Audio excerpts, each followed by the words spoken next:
Good evening, friends. For the last several weeks, we've been looking at the Enneagram, and today we're looking at Enneagram 3. And just a reminder that Enneagram is kind of this Christian personality understanding, with the understanding that there are parts of all 9 of the Enneagram in each one of us. But for many of us, there's one kind of motivating factor that we do more than any other. Good to see you, Amanda. Thanks for joining us. And Kathy, too. So today we're looking at the Enneagram 3. We've already looked at Enneagram 1, which is the perfectionist, and we've looked at Enneagram 2, who is the helper. And a reminder that the Enneagram is that part of the sanctifying grace as we understand it. So I wish that every time I baptize someone, they were immediately perfect and never sinned again. As far as I know, that has never happened, and including and especially in my own baptism. I continue to sin and wrestle with sin. And so the Enneagram just helps us as we invite the Holy Spirit in to continue to transform us, to continue to work on us and make us into the best disciples of Jesus Christ that we can possibly be. So today we're looking at Enneagram 3. Now, as Richard Rohr writes in his book, The Enneagram: A Christian Perspective, he calls it the need to succeed. So the Enneagram 3s, they can radiate an ease and assurance that inspire confidence. They're interested in connecting and networking with groups. These are the people who just love to network. I'm not a 3, so it kind of baffles me because I like my alone time. But they're the ones who love and get energy from networking. They draw their life energy from their successes, and they're very competitive. Everything is winning or losing. So as I shared in service today, I was blessed to work with another church that is trying to restructure some of their leadership.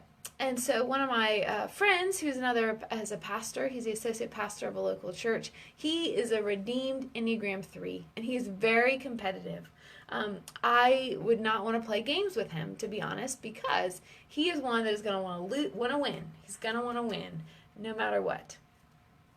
Now, as they write in The Road Back to You, they call the Enneagram 3 the performer. They're the ones, they say that they're often the ones who push achieving to overachieving. So it's not good enough to just get that A, they want to get that A+. They're highly driven.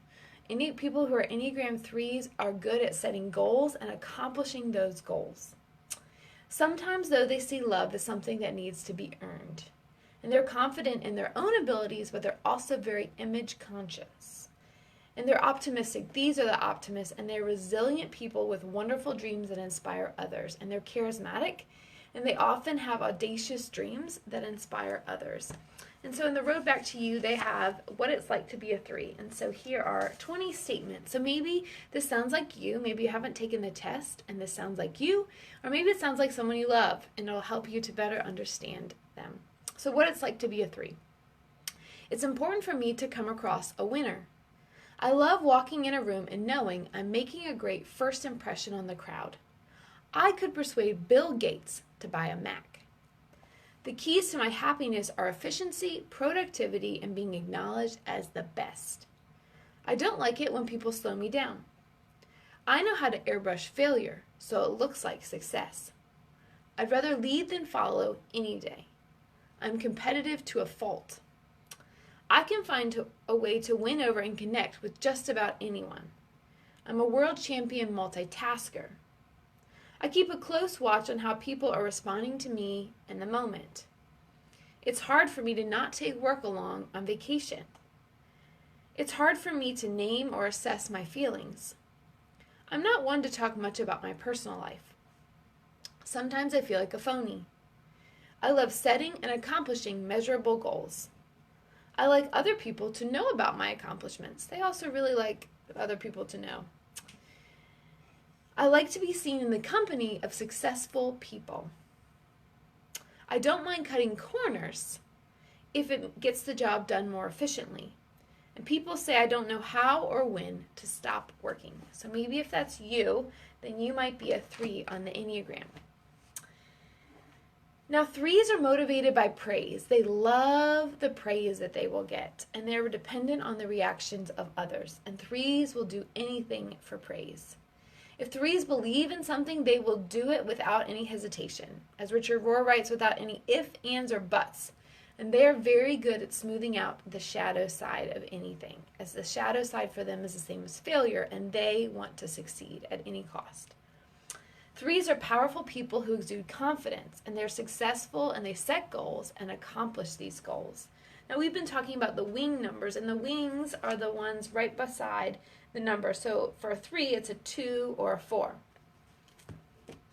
Now, threes with a 4 wing, they are introspective. They're in touch with their shame and their feelings, and they're sensitive, emotionally intense, and they work on crafting the right image. So they want to have the right image.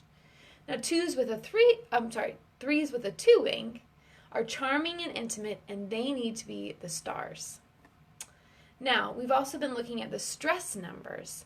So stress is what you look like when you're unhealthy. So that's when you haven't been sleeping well, when you're overworked, when you're fighting with your spouse or have work issues, what we revert to when we are stressed. And so for threes, they start to look like an unhealthy 9, who is the peacemaker. So they check out and become lazy. They become self-doubtful. They lack motivation. And then there's a security number as well. So for threes, when they have invited the Holy Spirit in to really work on them, they are submitting to the work that needs to be done and really doing the hard work. They start to look like a healthy 6. And they are motivated, 6s are motivated by fear. So a healthy 3 becomes more in touch with their feelings and the feelings of others. And they also start to care more about what is healthiest and best for all. So threes tend to be very image conscious about themselves and want the best for themselves, but when they're really healthy, they can start to see what is best for everyone.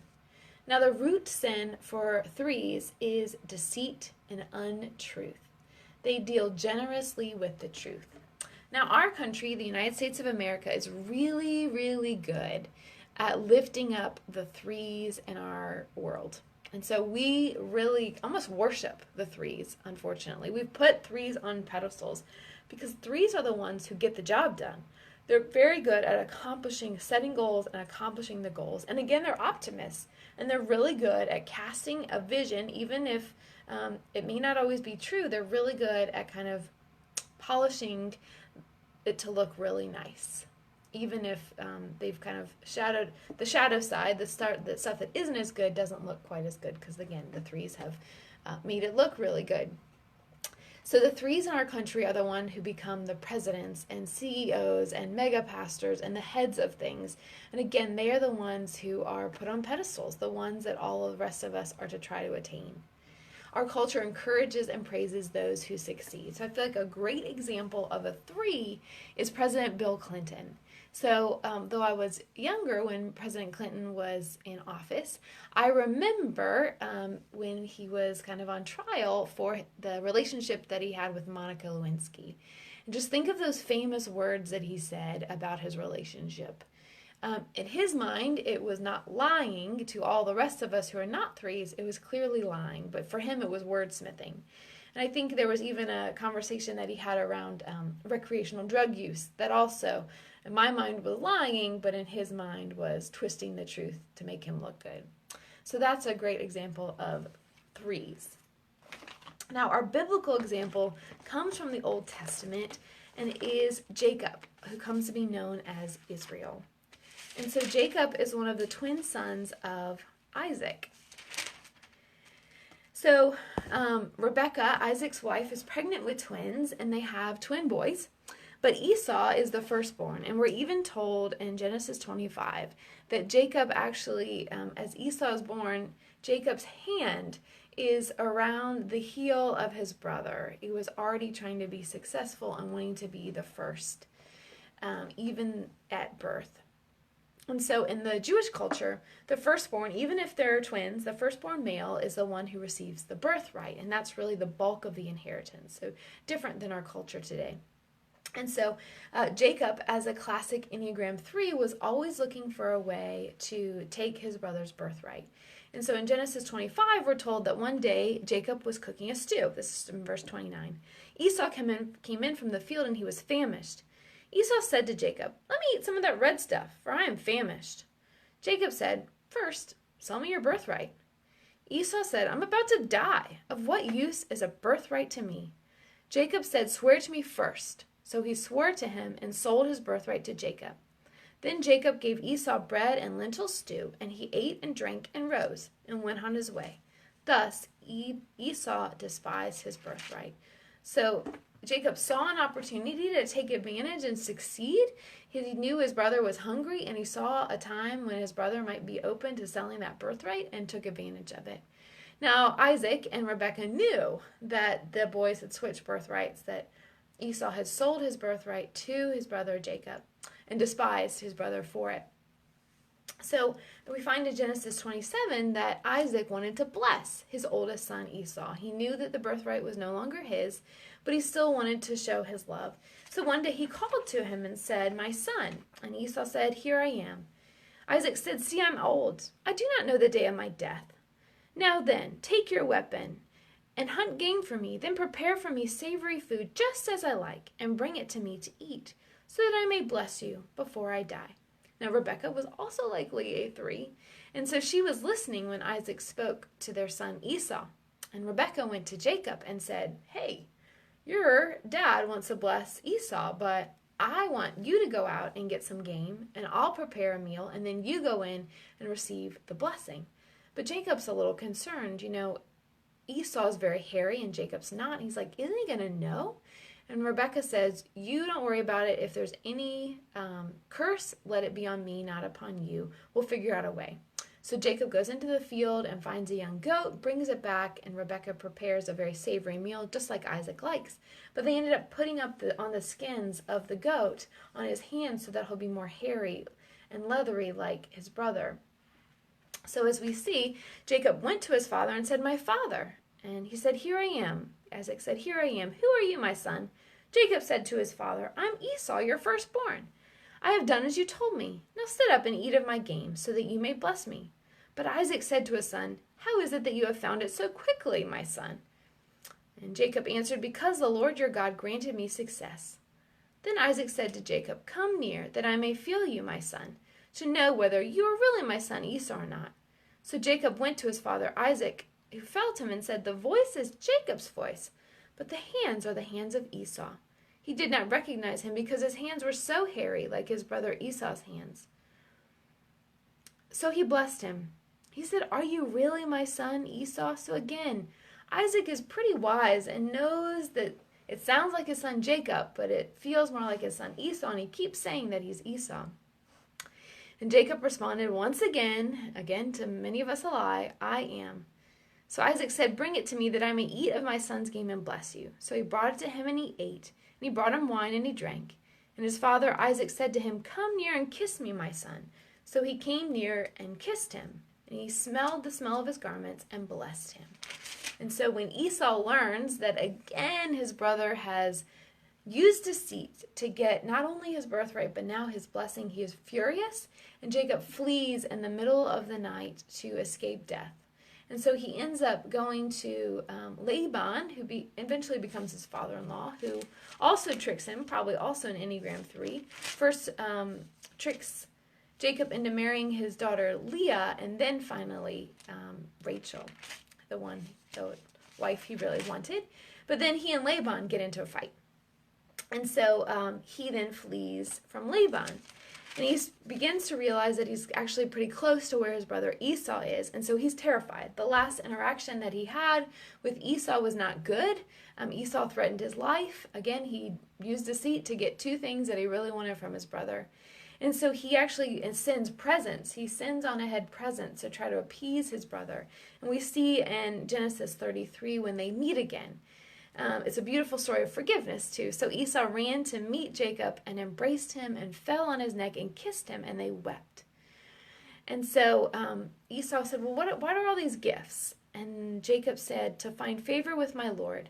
But Esau said, "I have enough, my brother. Keep what you have for yourself." Jacob said, "No, please. If I find favor with you, then accept my present from my hand. For truly to see your face is like seeing the face of God, since you have received me with such favor." So a beautiful story from the Bible of an Enneagram 3. And so as I think about my wonderful colleague and friend who's an associate pastor at a nearby church, my friend is a redeemed 3. And so he is very good at setting goals and accomplishing them, but also good at praising others and working for the common good of his whole church. But he had told me this weekend that his staff is often like, okay, give us a break. You have asked us to do a lot because he's always goal setting and accomplishing goals and then jumping right to the next thing. And so sometimes people need a little bit of time to catch up, but thankfully he is open to that. And so as I have been doing, I asked questions to a Enneagram 3 in our congregation. And so here are the questions and the responses. So I said, 3s have a need to succeed and are often competitive. How does this resonate with you? Do you see and define yourself as driven and someone who has a need to succeed? And the person said, second place is just the first loser. I will not be denied. As someone who is motivated, my second question, as someone who is motivated by success, how have you found balance between doing and being, just resting with God? How are you working toward not tying your self-worth to your success? And the person responded that this is the hardest part. Prayers of thankfulness and meditation help me to keep things in perspective. I want to succeed, but understand that failure is part of the process. My self-worth is more tied to my determination. If I quit, I'm a loser. If I keep moving forward despite setbacks, I will eventually win. And then my third question, for 3s, deceit is a deadly sin with which they must wrestle. How are you working to overcome the desire to create an image that looks good and not deal generously with the truth? And the person responded, interesting question. I view my external persona as marketing. I'm always going to put my best foot forward and focus on the positive. I tell people I feel amazing even when I may not feel well. I don't view it as lying, but focusing on the positive rather than the negative. And then my last question. Redeemed 3s come to a place of honesty and are no longer terrified or hide their failures and share about what they have learned from their mistakes. How are you coming to a healthy place around your drive for success? And the person responded, I have never lost. I either win or I learn and get better. I used to really beat myself up and spiral into a bad place when I lost at something. I feel I'm growing into a healthier place with that. So again, we need our Enneagram 3s. We need them because they help to keep us driven and they have that goal setting and accomplishing goals that we all need. But we also need them to be redeemed so that it's not just all about their own personal successes or using the truth, bending the truth in certain ways, but that they can come to a place of wholeness as all of us are to come to that place of wholeness. So I hope if you weren't able to join us in worship, you missed an awesome worship today. Every day is an awesome worship, but we were able to pack hygiene kits in response to Hurricane Dorian that would hit the Bahamas. So these may go to the Bahamas. They will go wherever UMCOR deems is most appropriate. And so we'll be sending those off soon. And then we also got to have communion outside to bless our brand new entrance. We are not yet in our new sanctuary, but we're praying that that day is coming sooner rather than later. And so what powerful acts that in our new narthex that's not yet tiled, we were able to do mission and continue to use our building for God's kingdom and God's mission, join God's mission, and also do communion in our new entrance space and to get the blood of Christ everywhere, because I poured it out and other people spilled, and that's just the beauty of reminding ourselves of God's grace that is ever flowing, that blood of Christ, that redemption for our forgiveness of sins. So I hope you all have a wonderful week. Thanks for all who are part of worship, and great to have Lindsay and Kendra join us too. All right, guys, have a good week.